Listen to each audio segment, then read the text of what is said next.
El sanguinario Macho Prieto. Durante los primeros años de la década del 2010, el nombre de Gonzalo Insunza se convirtió en uno de los más temidos y respetados de todo el estado mexicano de Sinaloa, especialmente en la colonia Los Pinos de Culiacán, donde este violento y feroz ícono de la leyenda criminal en México tenía su residencia. Temido e idolatrado por muchos, siempre armado hasta los dientes y dueño de un poder que llegó a preocupar incluso a los grandes líderes del poderoso cártel de Sinaloa. Insunza, mejor conocido como el Macho Prieto, se convirtió en el protagonista de una de las historias más sorprendentes dentro del mundo del narco, de Gonzalo Insunza, alias el Macho Prieto, el sicario que asesinó a uno de los hijos del Chapo Guzmán.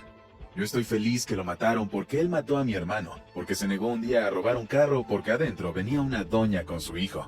Estas palabras fueron dichas por un hombre llamado Francisco Hernández, conocido como El Plata, hace casi 10 años, luego de que el temido Insunza fuera asesinado en un tiroteo contra elementos de la Marina Mexicana. El Plata, que llegó a trabajar como uno de los muchos ladronzuelos de autos a los que el Macho Prieto recompensaba con algo de dinero y droga, no apreciaba mucho a su patrón, lo que no le impedía respetarlo y temerlo.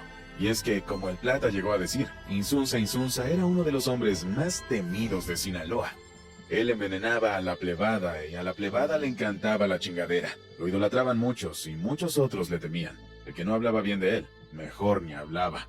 ¿Cómo se convirtió este hombre en uno de los personajes más despiadados del cártel de Sinaloa? ¿Cómo se volvió tan poderoso? ¿Será cierto lo que se dice sobre su muerte? Acompáñenos en este viaje. Los primeros años del Macho Prieto se mantienen en su mayoría ocultos entre el misterio y la incertidumbre. Se cree que nació un 17 de agosto de 1970. Otras fuentes dicen que en 1971, aunque siempre el mismo día. En Culiacán, Sinaloa, la mítica cuna del narcotráfico en México, y origen de célebres personajes como Ismael el Mayo Zambada, el Chapo Guzmán o Miguel Ángel Félix Gallardo, el jefe de jefes.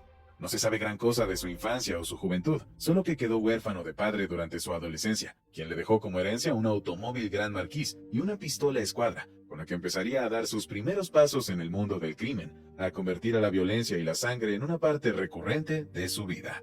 Sus orígenes como traficante se darían de forma independiente en el vecino estado de Sonora, al que se mudó poco después y donde comenzó a traficar.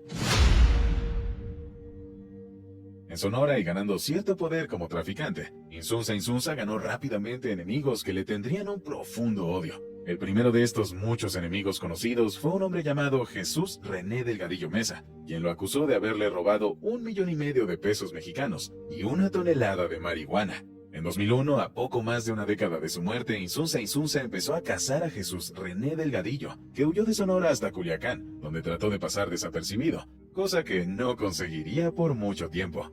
El macho encontró por fin a su víctima y lo persiguió con un grupo de pistoleros hasta una fiesta infantil, de la que el hombre tuvo la suerte de escapar por muy poco.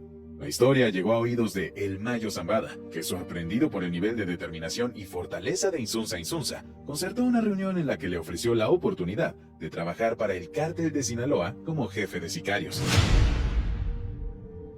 El Macho Prieto aceptó la oferta, se volvió uno de los pilares fundamentales de la organización criminal más temida y poderosa del momento, hasta el momento de su muerte, gozando de una serie de privilegios muy especiales y difíciles de conseguir en el mundo del crimen organizado. Intentar traficar de forma independiente es prácticamente una declaración de guerra y rebeldía contra los grandes cárteles, y fue de hecho la causa de la guerra entre el cártel de Sinaloa y el cártel de Tijuana, que azotó todo México durante la década de los 90, luego de que el Chapo, el Güero Palma y Zambada se separaran del entonces reinante cártel de Guadalajara. Sin embargo, Macho Prieto siempre gozó de un envidiado nivel de autonomía y libertad entre los narcos, una libertad que incluso le permitía traficar sustancias por propia cuenta. El Apache, como también le llamaba el Mayo por la forma en que utilizaba el pelo con raya en medio y su moreno tono de piel, gobernaba una extensa red de robo de autos y casa-habitación en un sistema altamente organizado que implementaba la colaboración de funcionarios corruptos e intimidades del estado de Sinaloa.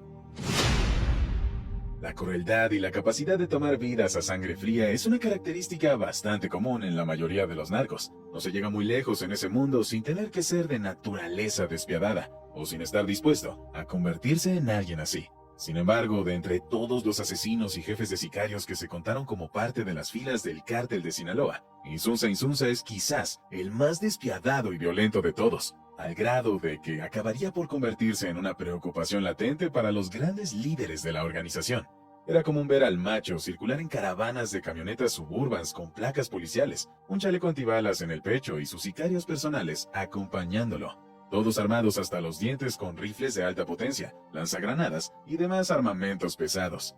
No en vano, la canción Asociación Anthrax del grupo El Movimiento Alterado lo describía de la siguiente manera: el macho cabalga al frente, no permito ni un retraso. Con mi armamento potente, lo que sea, hago pedazos. Siempre el uno con el uno. Uno se hacen con el mayo, firme con el comandante, el del equipo infectado. Y es que Insunza Insunza era particularmente conocido por ir al frente del campo de batalla. Lo normal es que los líderes traficantes tienden a mantenerse al fondo de los tiroteos, protegidos por sus sicarios. No vaya a ser que el cerebro de la operación muera. Sin embargo, el macho prieto acostumbraba a estar en la primera línea de los tiroteos. Insunza Insunza era objeto de profundo temor y respeto en las comunidades que frecuentaba, y es que tanto policías como agentes del orden público a los que se encargó la responsabilidad de arrestarlo, reconocieron que le tenían miedo, y que nunca emprendieron acciones directas contra él. En su momento de máximo poder, el macho prieto se asentó en el Valle de Mexicali, en Baja California, en territorios dominados por José Manuel Garibay Félix, alias El Gordo, con el que inició una encarnizada rivalidad que ocasionaría un aumento del 25% en el número de asesinatos en la zona, que sería una importante plaza disputada por el Cártel de Sinaloa. Con esta fama, no resulta extraño que el Estado norteamericano lo considerara responsable de al menos 80 asesinatos y que lo considerara uno de los delincuentes más peligrosos del momento, visto como principal autoridad en los sectores de San Luis, Mexicali y El Valle, además de que llegó a ser líder de sus propias rutas de tráfico y contrabando de drogas por 3 líneas. La primera comprendía a Venezuela, Honduras, Costa Rica y Sinaloa, pasando luego a Acapulco, México DF, Jalisco y de ahí a los Estados Unidos. Y por último, una ruta de Sinaloa hasta Sonora, Mexicali, Tijuana y finalmente, el país del norte. En mayo del 2008, con la guerra entre el cártel de Sinaloa y el cártel de los hermanos Beltrán Leiva dando sus primeros pasos, el macho prieto cometió el que acabaría por ser el mayor error de su vida en el mundo criminal, y la verdadera razón por que acabó asentándose en Baja California.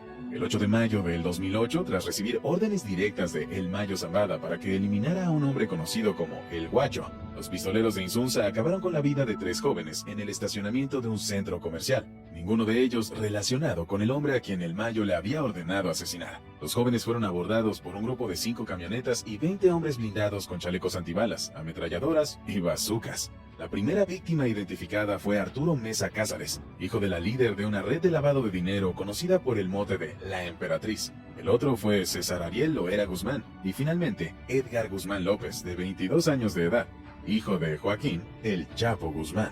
Existen rumores que Edgar Guzmán fue asesinado por sicarios de los Beltrán Leiva. Sin embargo, sea como sea, el macho prieto huyó a Baja California, desde donde siguió operando junto a su hermano, Abraham Insunza Insunza, alias El Peque, y extendiendo su poder al tiempo que seguía eliminando a otros poderosos narcotraficantes.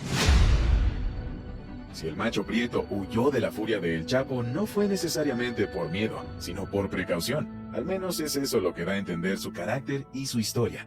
Y es que Insunza Insunza se ganó tantos enemigos como le fue posible. Uno de estos fue Manuel Torres Félix, también conocido como El Ondeado, el 14 o el M1, mano derecha de El Mayo y hermano de El JT, un importante colaborador para los altos mandos del CDS, Cártel de Sinaloa. Las tensiones entre ambos narcos no hicieron sino crecer por un buen periodo hasta que empezó a decirse por las calles que Macho Prieto se estaba preparando para salir a cazar a El Ondeado. Todo comenzó a finales de un diciembre en el rancho de Ismael Zambada García. Las fiestas de fin de año son muy importantes para los Zambada, puesto que El Mayo cumple años el 1 de enero. Fue en estas fiestas, poco después de la confusión por la muerte del hijo menor de El Chapo, que Insunza Insunza se apareció sin ser invitado. Cuentan las lenguas de Sinaloa que Torres Félix el M1, que nunca ocultó su desprecio hacia Macho Prieto, pidió permiso para hablar con El Mayo Zambada a solas.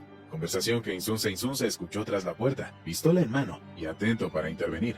El M1 pidió respetuosamente el permiso de El Mayo para poner a el llamado Apache en su lugar. El macho prieto se coló a fuerza en el despacho de El Mayo e inició una discusión que estuvo a nada de terminar en una balacera. Desde entonces, Macho Prieto y Torres Félix se declararon una guerra abierta que preocupó a todos los miembros del cártel. Se cuenta la historia del joven Paulo Osorio Payán, un muchacho de 20 y pocos años de edad y leal pistolero a la orden de el M1, que un día tuvo el atrevimiento y la osadía de amenazar al Apache, al que llamó para decirle que se fuera preparando y poniendo todos sus asuntos en orden, porque él mismo se encargaría de asesinarlo.